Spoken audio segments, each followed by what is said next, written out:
lo que anteriormente se venía presentando.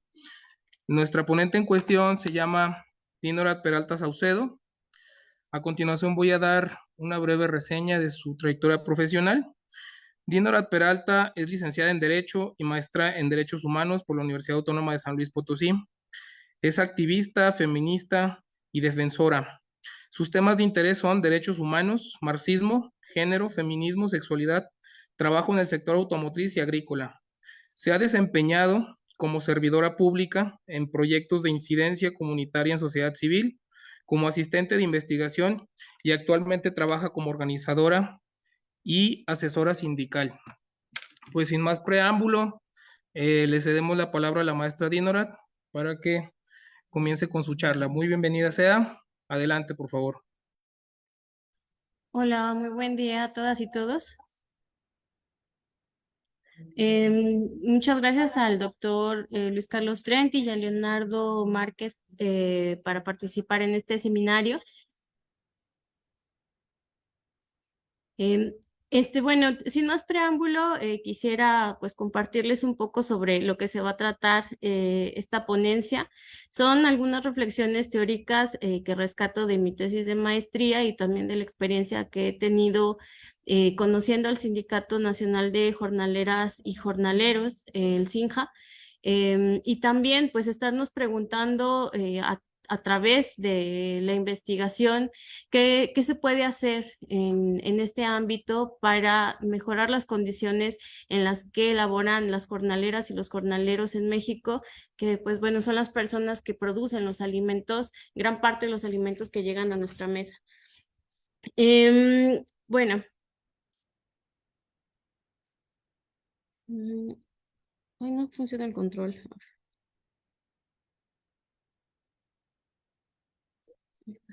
Bueno, como mencionaba, pues es una combinación de algunas reflexiones que vienen de la experiencia, conociendo al SINJA y conociendo el trabajo que hacen en San Quintín, así como pues la investigación que realicé en la maestría de Derechos Humanos aquí en la Autónoma de San Luis Potosí.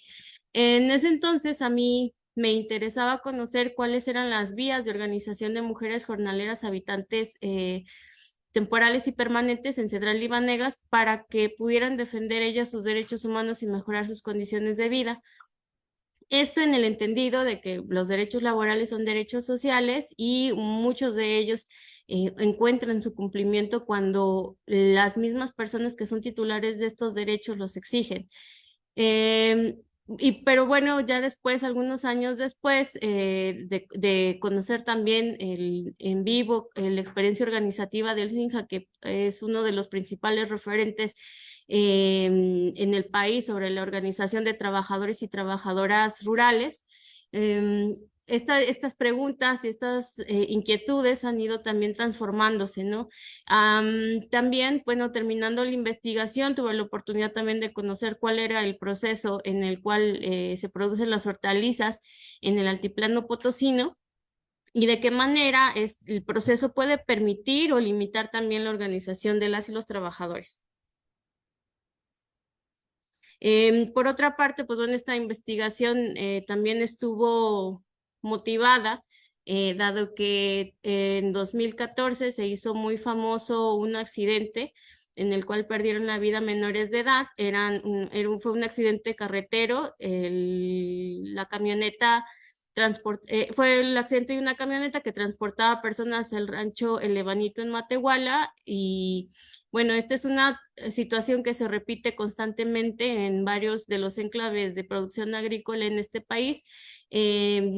Y justo la pregunta que motivaba también empezar a hacer una maestría y escogiendo este tipo de temas tenía que ver qué se podía hacer para evitar este tipo de accidentes, este tipo de tragedias humanas. Sobre todo también conociendo los grados de precarización extrema que la industria impone a todas las personas, sobre todo las trabajadoras y los trabajadores migrantes que hacen migración interna en el país y que por lo general vienen de pueblos indígenas. Bueno, como por la formación que tengo, digo, no solo profesional, pues, sino también como activista, como defensora de derechos humanos, la respuesta más obvia para responder a esta pregunta era la organización de las mismas jornaleras y jornaleros. Si bien hay activistas y agrupaciones que se dedican a hacer incidencia política, falta y ha faltado siempre la presencia de los principales protagonistas de esta tensión que existe entre los derechos laborales y la producción.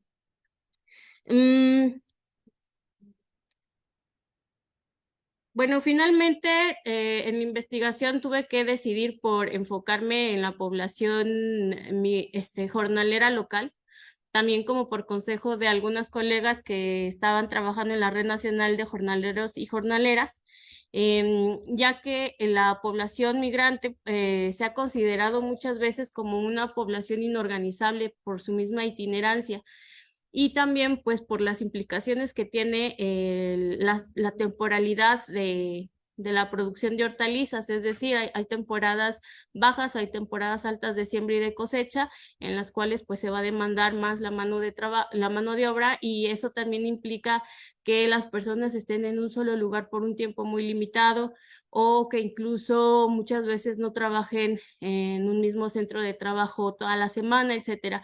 Afortunadamente en el altiplano potosino esta no es una característica que yo haya observado, pero sí es una característica que se presenta en el trabajo agrícola en San Quintín, en Baja California. Y pues bueno, un poco les quisiera hablar un poco de esta población a grandes rasgos, porque justo conocer la generalidad en la que vive esta población también me dotaba de algunas herramientas pues teóricas, analíticas, con las cuales también llegar a campo y poder afinar un poco más lo que estaba observando. Esta investigación tiene un enfoque cualitativo. Sin embargo, las estancias en campo no fueron muy extensas, ya que el programa que yo estudié no está diseñado para hacer estancias en campo demasiado largas.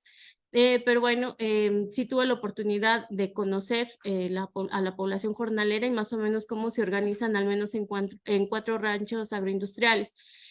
Esta población era beneficiada antiguamente por un programa que era el PAJA, el Programa de Atención a Jornaleros Agrícolas. Este programa desapareció, inicia la gestión de Andrés Manuel, pero bueno, este programa era uno de los pocos que habían existido de manera transeccional y el único que atendía especialmente a la población jornalera. Este programa fue una conquista social, tanto de activistas y académicos que habían trabajado el tema y la justicia para los jornaleros en el campo. Eh, Sin embargo, también se fue desmantelando, también fue afectado por la corrupción y la medida más fácil del gobierno federal cuando hubo la transición política fue simplemente desaparecerlo. Pero este programa al menos seguía funcionando en coordinación con varias instituciones a nivel federal y brindaban algunos satisfactores básicos, como podría ser tener un techo sobre la cabeza, ¿no? Con los albergues que el CDSOL, bueno, en aquel entonces el CDSOL, ahora Secretaría de Bienestar, administraba cerca de los ranchos agroindustriales, en donde se recibía una fuerte población migrante. Este programa además era un programa que partía primero de una encuesta que iba a arrojar datos para elaborar estudios diagnósticos, los cuales iban actualizando periódicamente en notas de actualización. La última nota de actualización fue del 2016, en él se utiliza para estudiar la población y medir la pobreza, un constructo al cual se le denominó pobreza multidimensional, que era utilizado por Coneval para medir la pobreza de acuerdo a los medios de ingresos y los derechos sociales a los cuales la población no tiene acceso. Y solo como para ilustrar un poco las condiciones en las que viven estas personas, fue que decidí poner esta diapositiva. En la población potencial, es decir, aquellas personas que realmente trabajaban en el campo, no las familias que viajan con estas personas, la carencia social con mayor incidencia es la relacionada al acceso a la seguridad social. La seguridad social no solamente es la salud, la seguridad social implica un montón de necesidades básicas para que las personas tengan el mínimo de bienestar para reproducir su vida.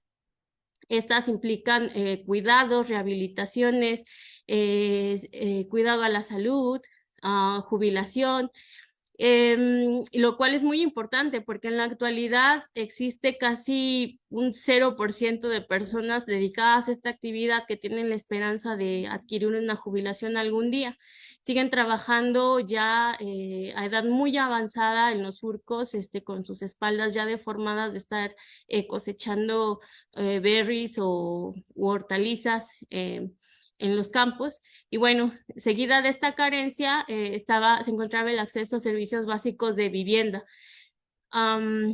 seguida por la carencia por acceso a la alimentación, el rezago educativo, la carencia por calidad y espacios en la vivienda y carencia por acceso a servicios de salud.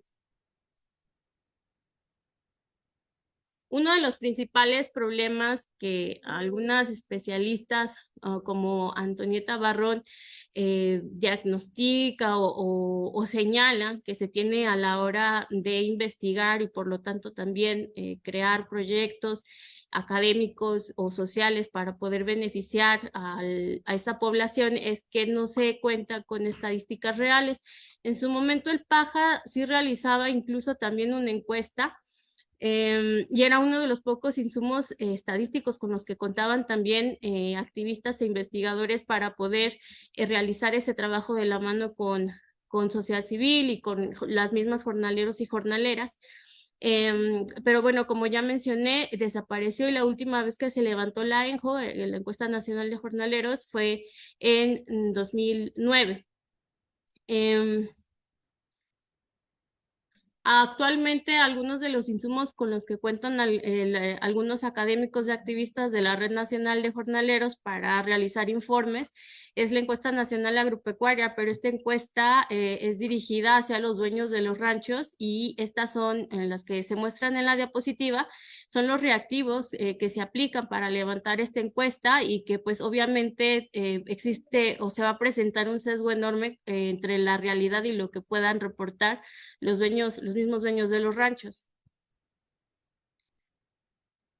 Bueno, ¿por qué el tema de la vida de los jornaleros o de sus condiciones de vida o del trabajo representan un problema a investigar? Pues bueno, porque son una población vulnerada, como dice la doctora María Elena Herrera, es decir, no son inherentemente vulnerables, sino que los distintos sistemas de opresión, el mismo sistema de producción capitalista, colocan a estas personas en procesos históricos de los cuales es casi imposible salirse y en los cuales se van a seguir reproduciendo problemas que afectan a su dignidad humana. Migración forzada en el trabajo son algunos de los problemas que enfrentan, racismo basado en la etnia, accidentes carreteros que provocan su muerte, abuso sexual en mujeres, trabajo infantil, informalidad laboral, cero posibilidades de jubilarse, problemas a la salud por agroquímicos, abandono estatal, trabajo forzado y pues bueno, todo este tipo de problemas se vieron muy visibilizados en el año 2015 tras las movilizaciones de jornaleros y jornaleras en San Quintín. San Quintín es el municipio más grande de Baja California y se ha ido formando alrededor de los ranchos agroindustriales con personas migrantes internas de estados expulsores de jornaleros y jornaleras como Guerrero, Oaxaca, Morelos, Chiapas, Guerrero. Y justo también teníamos, bueno, se tenía este antecedente y en el 2015 es más o menos cuando ellos constituyen sus dos sindicatos, uno de ellos es el SINJA, y que además hizo que aquí en San Luis Potosí tuviera eco para que acaparara también la visibilidad de la opinión pública el accidente de 2014. Bueno, por otra parte, Cedral y Banega son regiones áridas, bueno, son dos municipios que se encuentran en San Luis Potosí, en la región del altiplano, el cual, donde predominan climas secos o semisecos, y estos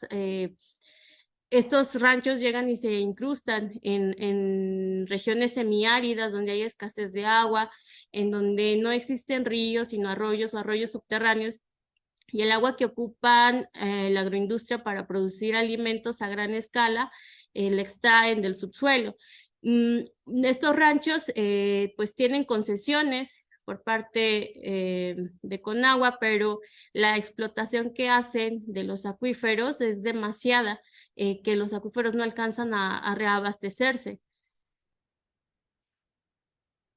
Esto implica que la agroindustria en el altiplano potosino no nada más esté generando problemas humanitarios de explotación laboral, de reproducción del racismo estructural, al ocupar criterios también de vulneración de estas personas para dividir socialmente el trabajo, segmentarlo al interior de las empresas agroindustriales, sino que también son, podría decirse que el último eslabón de procesos de acumulación del capital por despojo, de manera en la cual pues el capital transnacional sustrae materias primas, como en este caso pues el agua, que es importante para la vida de todos los seres vivos, y también pues implica daños a la salud al trabajar o realizar sus funciones prácticamente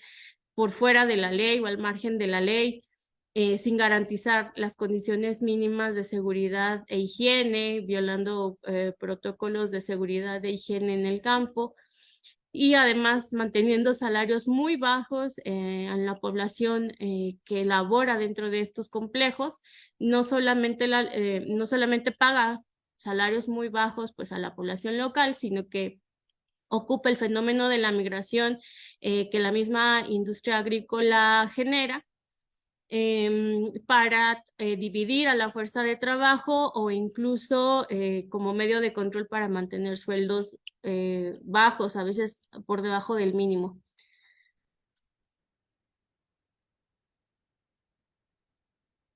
Y bueno, este problema también es un problema no solamente ético o un problema que le incumban a la interdisciplina de los derechos humanos, por ser un problema de evidente justicia social, sino que también implica un problema científico, ¿no? En todo el transcurso de la investigación de maestría que realicé, el problema siempre se posicionó desde, bueno, se abordó el problema más bien desde posiciones epistémicas críticas, inspiradas ya sea por el feminismo, el marxismo, o también posturas o propuestas epistémicas utópicas, por decirlo de alguna manera, como las de Hugo Semmelmann, que ven a la ciencia no solamente como una disciplina neutral o el conocimiento científico como un conocimiento neutral, sino que es un conocimiento que siempre está situado, siempre obedece a algún tipo de interés. Entonces, hacer una tesis militante, pues bueno, no era un problema tampoco en el programa en donde hice mi posgrado. Siempre nos estamos, o se plantea para quién se investiga o por qué se investiga, ¿no? Vemos la ciencia también como un conocimiento capaz de transformar la sociedad, en donde el papel o la posición que juega la persona que investiga, pues se hace desde esa relación sujeto-sujeto, en donde también se cuestionan la mediación discursiva de los derechos humanos, no como una esencia abstracta, universal, que nos dignifica a todas las personas solo por ser humanos, sino como sistema de necesidades históricas y materiales. El derecho también, en su parte social, pues aporta algunos principios, como es el derecho, bueno, la autotutela, que lo explicaba al principio.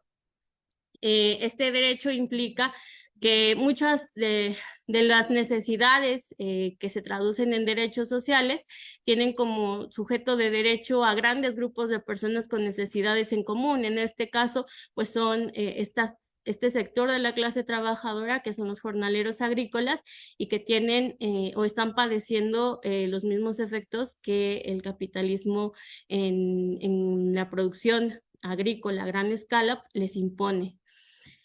Y bueno, la elección de la región de Banegas y Cedral se dio un poco por conveniencia, pero también por la relevancia de que no había muchos estudios al respecto de la agroindustria en estos dos municipios. En realidad, el trabajo de campo no se realizó en Banegas, sino en Cedral. En Banegas existían muchos riesgos relacionados con el crimen organizado, por lo cual se decidió hacer las incursiones a campo en Cedral, pero se menciona como parte de la región porque uno de los grandes ranchos agroindustriales que se escogieron para analizar de qué manera se van construyendo estas relaciones de producción dentro de los complejos está en Banegas, es un rancho de proporciones muy grandes y hay mucho tráfico de la fuerza de trabajo entre un municipio y otro. Muchas de las mujeres que viven en Cedral no solamente se emplean en los ranchos agroindustriales que se encuentran en los ejidos de Cedral, sino también trabajan como empacadoras en el rancho El Dorado, que se encuentra en Banegas a pie de carretera, pero no había casos, o al menos no encontré yo casos de habitantes de Cedral que trabajaran como jornaleras en los ranchos agroindustriales de Banegas. Lo cual, pues bueno, ya cuando avancemos un poco más, pues da mucho pie a la sospecha de las condiciones de clandestinidad en la que a veces se tiene a trabajadores migrantes en este rancho. Bueno, esta investigación se realizó de 2018 a 2020, entonces es posible que muchas de las condiciones hayan cambiado, pero al menos eso fue, o lo que voy a compartir es lo que se estuvo observando en ese momento. Bueno, Barrón menciona que en el sector de la producción de hortalizas y de berries se concentra la mayor parte de mujeres jornaleras. De acuerdo a la encuesta nacional de ocupación y empleo, 12% de las personas que se dedican al jornal agrícola son mujeres, pero esta cantidad aumenta significativamente cuando esa población se ubica en las principales 11 entidades de producción de hortalizas. Es por eso que es muy común encontrar a muchas mujeres realizando este tipo de actividades, a mujeres, a niñas y a niños, por cuestiones de género, ya que son las mujeres quienes realizan las actividades o las tareas de cuidado de hijas e hijos y migran con ellas y ellos cuando tienen que salir de sus lugares de origen, pero también porque el mercado de este tipo de productos agrícolas así lo demanda. Digo, no es porque sea inherente tampoco a las mujeres la pinza o tener una pinza en las manos mucho más fina que los hombres, pero sí por esta educación de género hace que las mujeres tengamos más desarrollada esta capacidad y también porque nuestra estatura es más baja, al igual que niñas y niños. Entonces, muchas veces los productores, los dueños de estos ranchos, prefieren contratar a niñas, niños, mujeres para poder hacer la pizca de este tipo de productos. Muchas veces, pues porque las plantas son pequeñas, por ejemplo, en el caso de las berries, o también porque se supone que cortamos el fruto con mayor delicadeza. Bueno, los 4 ranchos que se estudiaron en esta investigación fue el que ya mencioné, El Dorado. Se encuentra en Banegas y pertenece a la empresa Greenhouse. También el rancho Greenhouse, que también se le conoce como San Diego, está en Cedral.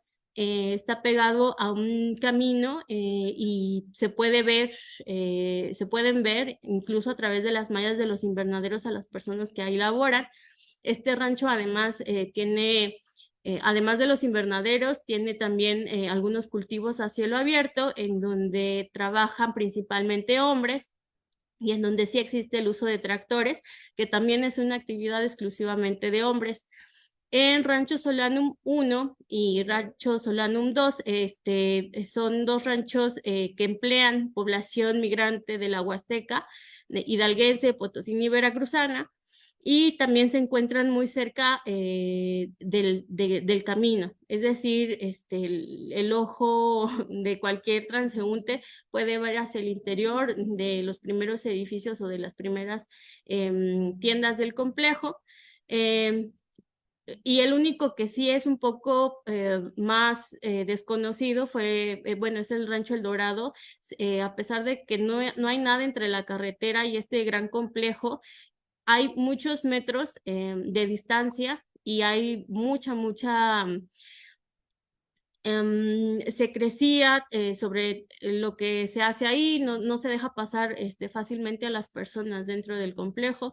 Me comentaba el cura encargado de la parroquia de Cedral que muchas en ocasiones ha entrado a oficiar misa, pero así como lo llevan a la capilla, lo sacan sin que lo dejen, ¿no?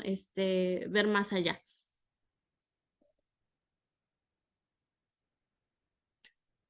Y bueno, la población de Cedral y de Banegas que trabaja en esos lugares los agrupé en tres subgrupos: grupos de migrantes, grupos del campesinado local que se emplea en estos complejos, y también habitantes del pueblo que viven en la cabecera municipal, que no poseen tierra, no son campesinas ni campesinos, sino que son 100% proletariado agrícola. No se realizó trabajo de campo de Banegas por las cuestiones de seguridad que ya mencioné, pero como Cedral es un municipio más grande, la cabecera también es un pueblo que ofrece mayores servicios. En los días domingo, que son los días en los cuales generalmente las personas descansan, llegan a Cedral trabajadores y trabajadoras de Banegas para retirar dinero en el cajero o para ir a misa o para comprar víveres, provisiones, etcétera. Fue aquí donde tuve la oportunidad de sí constatar que hay migración Nusabi proveniente del estado de Guerrero, pero al menos los casos que llegué a conocer eran personas que habían llegado por su propia cuenta. Es decir, no existía la inversión del dueño del rancho de contratar a un pollero, a un transportista que viajara hasta Guerrero y trajera como una cuadrilla entera para la temporada de cosecha o de siembra. Bueno, en el siguiente mapa pues se puede observar la cabecera de Cedral y también los tres ejidos en los cuales se encuentran los ranchos que estudié y también de donde eran provenientes las mujeres que participaron en la investigación. Em, no hay mucha distancia entre la cabecera y los ejidos, ni tampoco hay mucha diferencia entre la población, pero el hecho de pertenecer ya a una región rural hacía diferencias entre las personas que trabajan en el rancho. Estas diferencias incluso se pueden traducir en formas de violencia y de riesgos a las mujeres. Por ejemplo, en esta unidad de hermenéutica que seleccioné, entrevisté a una chica que trabajaba en uno de estos ranchos y menciona cómo se maltrata a las personas o a las mujeres que trabajan o que provienen más bien de estos ejidos y que trabajan dentro de los complejos agroindustriales. Aunque en las entrevistas no había episodios de violencia directa dentro de o en el espacio laboral, sí había sucesos como este que estoy exponiendo, en el cual un compañero le da raid a una de estas mujeres que viven en los ejidos y como una manera de molestarla, no la baja donde ella tiene que bajar, sino que se sigue de largo. Aunque pareciera una cosa sin importancia, sabemos que cuando se trata de mujeres y estando solas en medio de la nada, lo primero que pasa por nuestra cabeza es que probablemente nos vayan a agredir sexualmente o incluso a perder la vida si nos asesinan después. Entonces, este tipo de tensiones de género también están presentes y van a proliferar en ambientes de permisividad, como los que se presentan dentro de los ranchos. Bueno, las siguientes fotos son fotos de el rancho Solano. Esta foto la tomé justo cuando pasaba junto con el cura por el camino. Están muy cerca, se puede observar a las personas, el trabajo cotidiano desde ese espacio. Este es el albergue que tenía el rancho, se ve que es una construcción muy reciente, a diferencia de muchos otros albergues, incluso los mismos que había construido el gobierno federal como parte del programa Paja. Estos albergues tenían habitaciones tipo sí, departamentales en las cuales pues se hospedaban a familias enteras por cuarto. Eso pues también brinda un poco de privacidad a las personas e incluso seguridad respecto a sus pertenencias. Y también se había construido una especie de parvulario o estancia infantil en donde tenían trabajadoras sociales que se encargaban de niñas y niños. Sin embargo, aunque este tipo de acciones parezca un avance también en la conciencia de los dueños de los ranchos, este mismo rancho el año siguiente trajo una cuadrilla entera contratando a un coyote, un subcontratista, y al final de la temporada dejaron sin pago a todas las personas. Venían de la Huasteca hidalguense. Este caso fue atendido por la Red Nacional de Jornaleras y Jornaleros. Y pues bueno, o sea, se tuvieron que hacer un montón de gestiones a nivel de comisiones nacionales de derechos humanos, inspección laboral, para poder atender a las personas y garantizarles al menos el regreso a casa, pero con sus bolsillos vacíos después de haber trabajado 4 meses, 5 meses sin recibir un solo centavo. Esta es la foto del rancho El Dorado, el cual se encuentra en la carretera de Vanegas, que conecta Vanegas con Cedral. Es enorme. Sin embargo, como mencionaba, a pesar de que no hay nada entre la carretera y el complejo, pues es muy difícil darse cuenta qué es lo que ocurre más allá de las carpas. Bueno, bueno, volviendo un poco a la pregunta, ¿no? Que motiva la investigación, ¿no? ¿Qué se puede hacer para ayudar o para coadyuvar también a que las personas jornaleras se organicen? Bueno, desde un primer momento, como mencionaba, pues no es posible enfocarse en la población migrante por la itinerancia, pero fomentar la organización de las personas que tienen asentamientos o de las personas que ya son habitantes locales en los municipios y que se dedican al jornal agrícola es pues la estrategia principal para poder mejorar las condiciones de esta población. Pero, bueno, esto pasa también como por preguntarse de qué manera estas personas llegan llegan a la decisión o a la conclusión de lo que tienen que hacer es organizarse. Esto pasa pues también como por este concepto de lo que es la conciencia de clase, es decir, la conciencia de clase es esta conciencia que todas las personas tenemos sobre el lugar que ocupamos en el proceso de producción, pero no siempre es tan clara y no siempre se da de manera muy analítica. Por lo general está en lo que Antonio Gramsci llamaba el sentido común de las personas, pero que necesita ir un paso más allá siempre en actividades organizativas. Y pues bueno, el hecho de que una persona se identifique con otra y vea que sus necesidades son comunes, que únicamente juntándose con las personas que son semejantes a ella y a él, se puede adquirir o satisfacer este tipo de derechos, no es un proceso que se dé todos los días.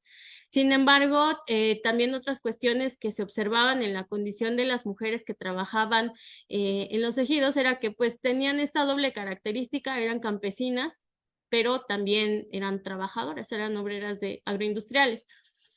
Sin embargo, no creo, al menos a partir de las conversaciones que tuve, que quizás este sea un elemento que pudiera frenar la organización a nivel sindical, ya que al final de cuentas en los ejidos existe organización comunitaria y además las personas no son ajenas, ¿no? al tipo de explotación que están viviendo día a día, o sea, de manera consciente.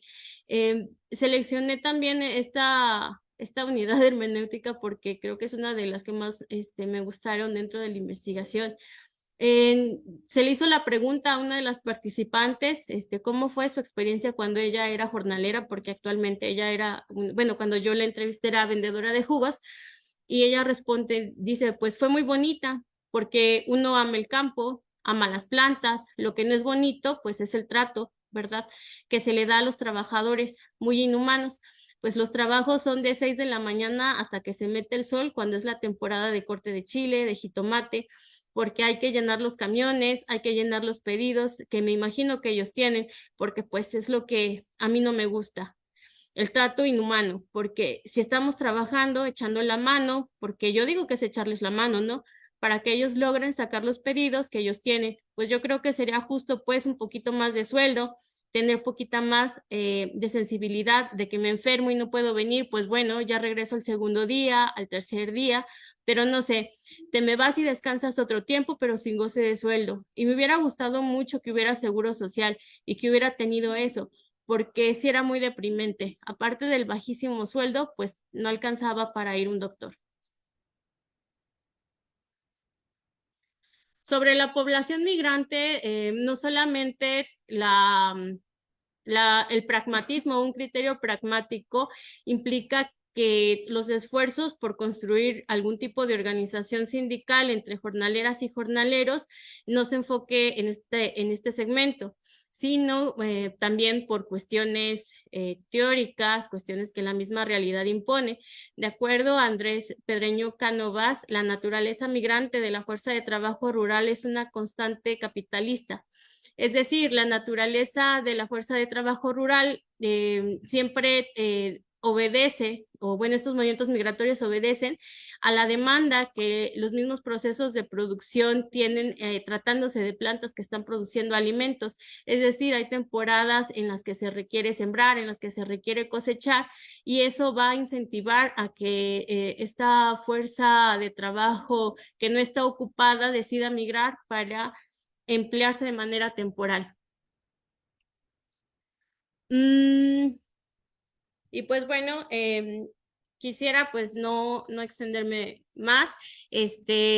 Ahí, como mencionaba al principio de esta ponencia, se tenía como referente al principio de la investigación al sindicato del CINJA de San Quintín, y lo que implicaba esta investigación también era identificar en qué cosas se diferenciaba el trabajo agrícola en San Luis Potosí y el trabajo agrícola en la península de Baja California, que era lo que había permitido a los trabajadores de San Quintín obtener un registro sindical, lo cual ya era un hecho bastante inédito. Antes de la reforma laboral eso era casi imposible, y también teniendo en cuenta las condiciones de superexplotación que se viven. En San Quintín, las personas que trabajan en los ranchos agroindustriales no tienen disponibilidad de tiempo, dedican casi 12 horas desde que se levantan en la mañana, van y deciden en qué rancho ir a trabajar, las 2 horas o hora y media o una hora que el camión hace en el transporte que va recogiendo a más personas, las horas que pasan ellos piscando o trabajando en la tierra y el tiempo que también hacen regresando a sus casas. Eso deja a las personas pues totalmente exhaustas y ocupadas más bien en pensar de qué manera van a solucionar o a satisfacer sus necesidades más urgentes día a día. Incluso en estas condiciones, pues las personas se lograron organizar y constituyeron este sindicato. En los primeros años del sindicato, pues fue un sindicato que aglutinaba mucha gente, o sea, prácticamente todo el municipio estaba sublevado, y encontraron un puerto de conclusión de esta movilización en el registro de su sindicato. O sea, era un sindicato en el cual había demasiado dinamismo, pero este fue también disminuyendo. Entre otras cosas, lo que ha llevado al estado actual del sindicato, el cual se encuentra desarticulado, tiene que ver, entre otras cosas, pues con problemas internos, con un acompañamiento legal poco comunicativo, poco transparente, que no tiene sensibilidad tampoco con los procesos organizativos de las personas. También, pues bueno, ellos se afiliaron a la UNT. La UNT, pues siempre les exigió que funcionaran como un sindicato real, pero tampoco había una atención para desarrollar ese tipo de capacidades organizativas sindicales, ni tampoco de liderazgo sindical. Mucho menos para conocer los procesos legales que implica el derecho colectivo del trabajo. Y pues al final de cuentas, las tensiones internas fueron debilitando al sindicato.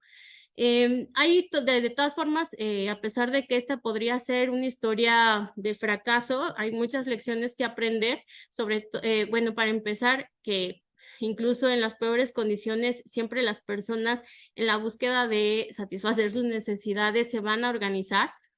Y también tener en cuenta que este tipo de organización sindical va a ser muy diferente a los procesos que se dan en la industria o en otros sectores productivos o no productivos, debido a que, bueno, a la complejidad de los sujetos que componen este segmento de la fuerza de trabajo, ¿no? Que son campesinos, son indígenas, son migrantes, son personas que además no son un grupo homogéneo, sino que también hay diversidad de idiomas que también impiden un poco a veces la comunicación. Y son personas que además tienen un montón de necesidades insatisfechas que requieren también organización comunitaria y la solidaridad de otro tipo de organizaciones. De hecho, fue la manera en la que funcionó el CINJA durante sus primeros años de constitución, y como también otros sindicatos como el de trabajadoras del hogar se mantiene a flote. Son sindicatos que difícilmente van a ser sustentables económicamente por los bajos ingresos que tienen, pero que precisamente por eso existen agrupaciones internacionales que están brindando solidaridad económica y política constantemente. En el caso de México, bueno, el sindicalismo independiente y democrático es muy pequeño, pero también se han vivido transformaciones a partir de la reforma laboral que hacen posible, ¿no? Una reconfiguración también en sectores industriales que puedan favorecer a los sindicatos agrícolas en caso de que surjan nuevos, o incluso en un intento por hacer crecer la base del CINJA y fortalecer su estructura sindical. Y bueno, finalmente, a pesar de que pudiera ser una condición estructural del capitalismo el empobrecimiento de los trabajadores, las relaciones, bueno, la organización sigue siendo una necesidad para cualquier persona que viva de su trabajo, y especialmente para esta población, porque el derecho a la seguridad social es prácticamente inexistente, ¿no? Y son personas que de por sí son vulnerables, llegada a una edad muy avanzada, implica que se vivan los últimos años de la vida de una persona pues de manera indignante. Bueno, esas son algunas reflexiones. Como les mencionaba al principio, soy actualmente asesora y organizadora sindical. Muchas de estas inquietudes pues provienen también del trabajo que hago día a día, y que me gustaría, bueno, que me gustó compartir el día de hoy, digo, para quien esté interesado o interesada en estos temas. Bueno, muchas gracias.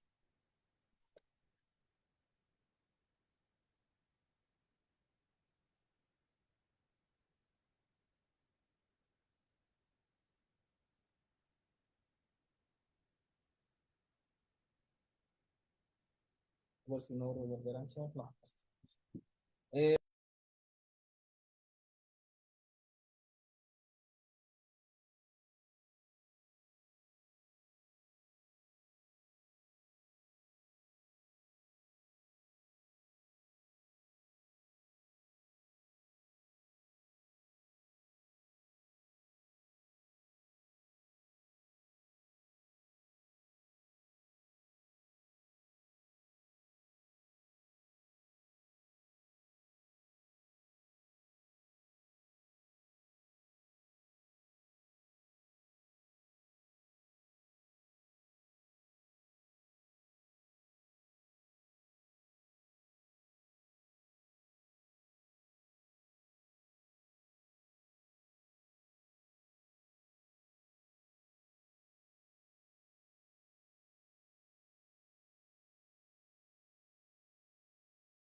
Quiere decir que México presume que los índices de lepra a nivel nacional son muy bajos, pero el hacinamiento en este tipo de espacios no son los únicos, pero ahorita el caso de Sanquintín era muy importante. O sea, lo mínimo son los piojos, ¿no?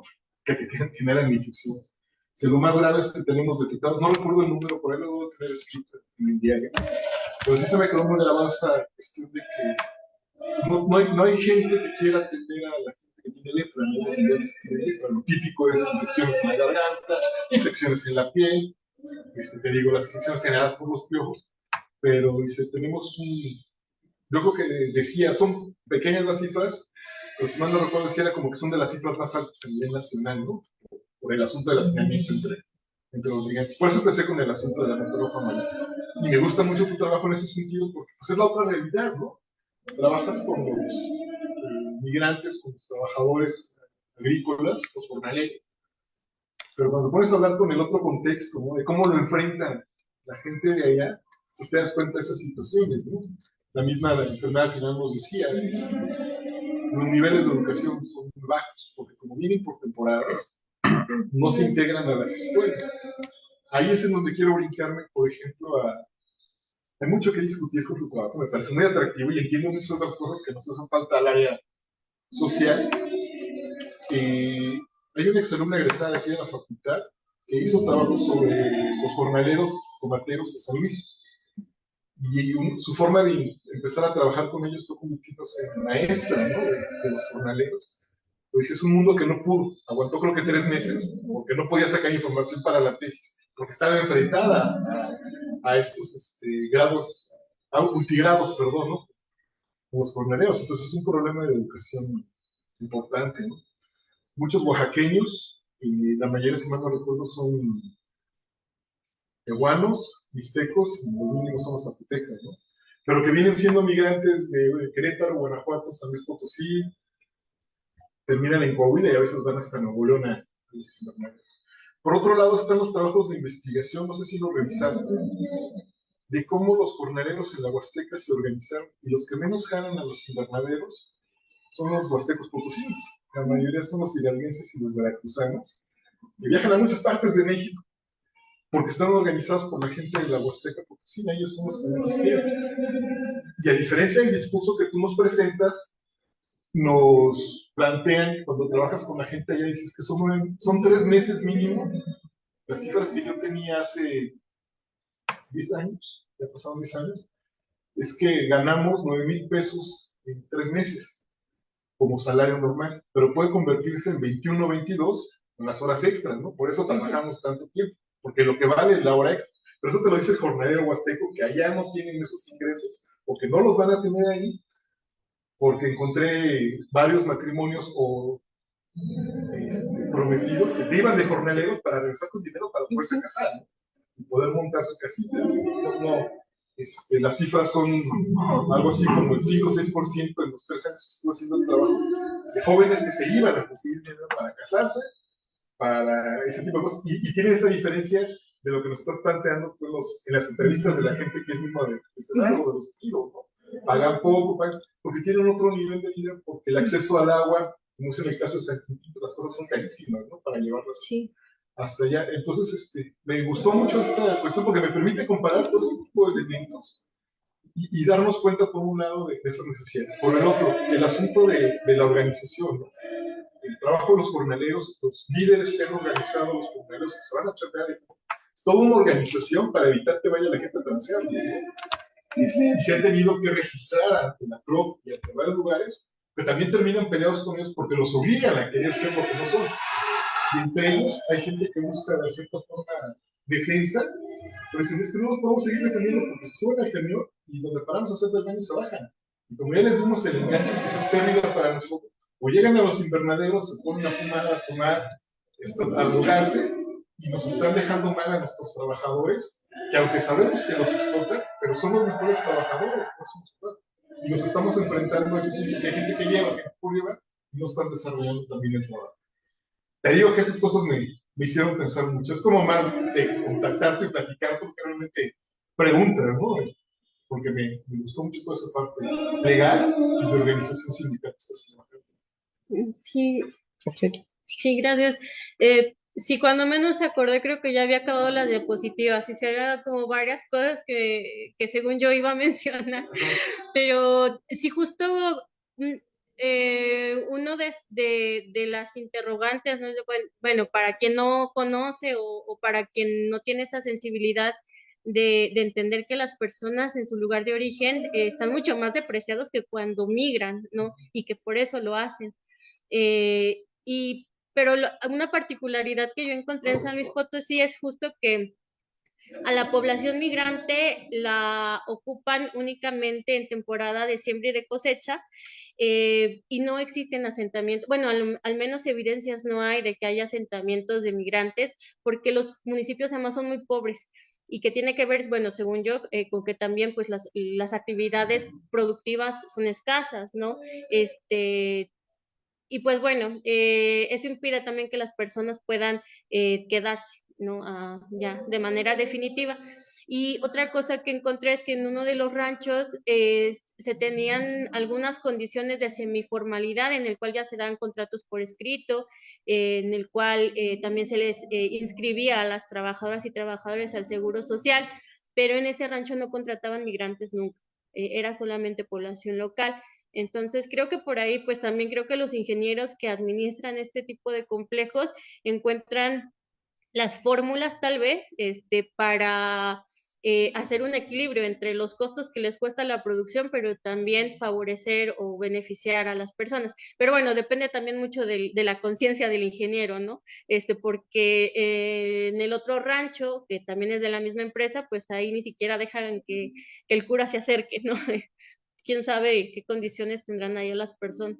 Mi hipótesis, platicada por gente de la Huasteca, es que a esos ranchos donde no dejan entrar a mucha gente son tan especializados que hay armas, cuidando cosas. Así me lo dijeron en la Huasteca. Entonces solamente seleccionan a los mejores trabajadores para cuidar lo que tenían en muchos de esos invernaderos donde no los dejan.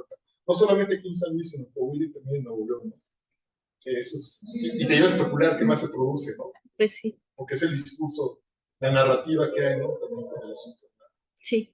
Y la otra cosa que no dije, pero que ahorita me recordaste cuando estás presentando es, al llevarlos de forma temporal a los ranchos, a los migrantes, pues la gente de Venegas, la gente de Cedral empiezan a hacer agostos, ¿no? Porque entonces como llega más gente que tiene dinero porque les están pagando, pues hay más puestitos de comida, de hamburguesas, y ya no necesitan trabajar la gente de Cedral y de Venegas en los invernaderos porque saben que por 3 meses en la siembra o 3 meses en la cosecha, hay gente que les va a llegar a comprar, ¿no? Dicen, oye, ¿por qué no lo haces más allá? Ah, bueno, lo hacemos para diciembre porque llegan los vecinos o los familiares de Estados Unidos, pero la otra llegan en el periodo de siembra y en el periodo de cosecha, y es una misma derrama que se queda en el pueblo. De eso pues hay que seguir buscando, ¿no? Porque qué tanto realmente es que está pasando, pero hay gente que ya te lo empieza a ver y lo ve como un negocio de solvencia para no entrar a los ranchos. Uh-huh. Pues sí, sí estoy de acuerdo. Incluso en una de mi última incursión fue durante las fiestas, o sea, como 15 días previo a la fiesta patronal, y desde 15 días antes ya tienen las actividades, los puestitos en la calle, hasta micheladas así en vía pública, y efectivamente veías que incluso los mismos jornaleros aprovechaban como espacio de esparcimiento ir a este tipo de lugares. Y ahí derrama local, se queda el dinero aquí y ya no se regresa. Así es, pero bueno, justo la conclusión a lo mejor no fui muy buena explicándome, es que lo que yo encontré es que a pesar de que los salarios aquí son más bajos en comparación de San Quintín, en San Quintín están cerca de zona fronteriza, todo es muy caro. Y aquí y en Cedral las personas tienen más tiempo libre, salen pasando mediodía, pueden cuidar ahí a sus hijos e hijas si son jornaleros.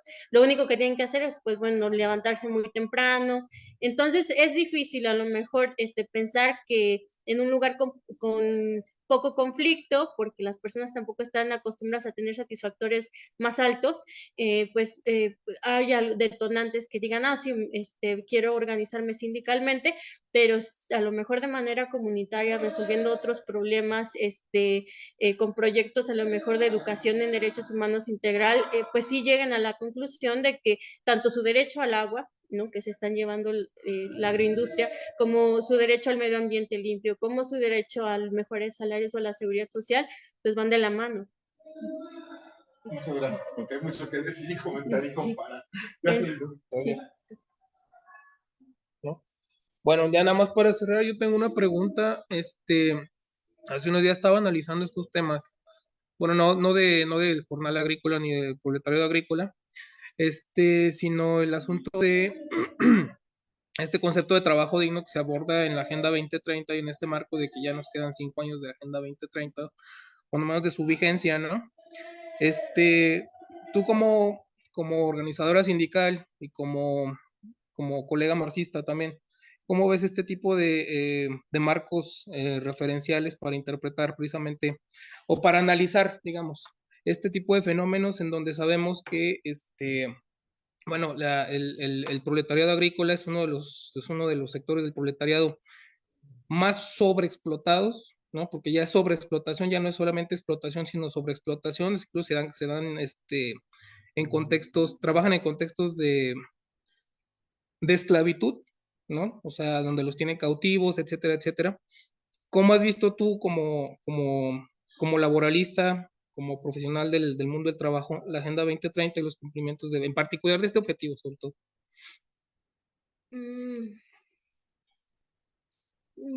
Bueno, es que me parece que es un tema un poco problemático porque, bueno, en la teoría de los derechos humanos se habla de una paradoja, ¿no? Que es la universalidad versus la singularidad, ¿no?, de los derechos humanos.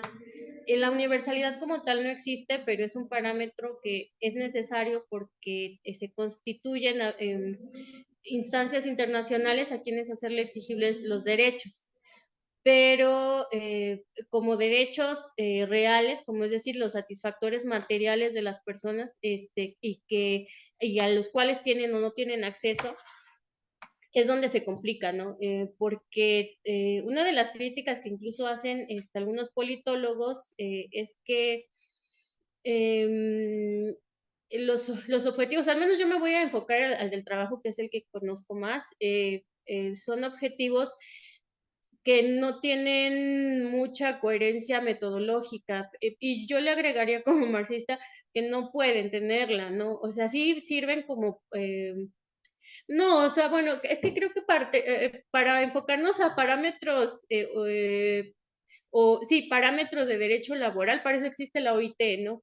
Y para eso existe el Sistema Universal de Derechos Humanos, para eso existen los criterios de la Corte Interamericana, las recomendaciones de la Comisión Interamericana, pero como tal el objetivo creo que está más orientado a la paz laboral, ¿no? Como dicen los empresarios, y a organizar el capital, ¿no?